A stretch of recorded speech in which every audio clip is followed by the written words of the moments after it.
We've seen the two leaders greet each other and even travel together in the same car, surrounded by hundreds of North Koreans cheering in the streets before they begin their official summit talks. Security experts around the world have been closely watching these scenes. We turn to our Kim Young-mi, a senior lecturer at the University of Edinburgh, for her take on the summit. It's great to have you with us, Dr. Kim.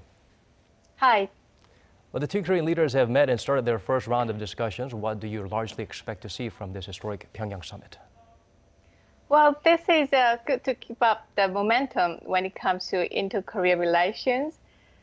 Basically, this is also to rebuild the relation between the North and U.S. as well. Now, we can imagine any agreement or declaration made between the two Korean leaders will undoubtedly be heavily scrutinized down to the last detail. What do you hope to see?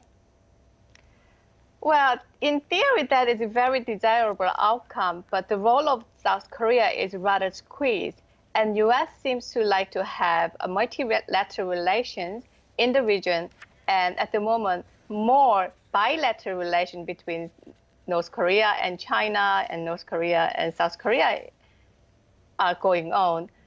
So, that's where we are now, right? So South Korean President Moon Jae-in has said he will aim to mediate and accelerate dialogue between Washington and Pyongyang. What would you say are the most crucial issues to tackle during this summit in order for denuclearization talks to advance to the next step? Obviously, both sides have a clear end.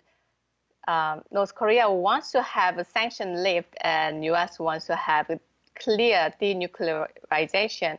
And I think the role of South Korean president over this summit is really, really important. But to me, that's still unclear what is on the table to ease the tensions between the two. But I think this is going well. Well, some say that President Moon aims to bring up a mediation plan for the North Korean leader, with Pyongyang pledging to submit a list of nuclear weapons in return for a formal end of war declaration by the U.S. Could the South Korean leader persuade Kim Jong-un to do just that? I think this is possible, but the problem here is that what about the stance of the South, China and the U.S.? I think the both need to have their ends a little bit lower to meet medium ground, because I think the role of South Korean president is really important to mediate between the two to ease the tensions. But we still see it's somewhat, we don't know yet. But I see this is a very positive movement. Well, Dr. Kim Young-mi, that's all the time we have for you at this moment from the University of Edinburgh. Thank you so much for your insights today.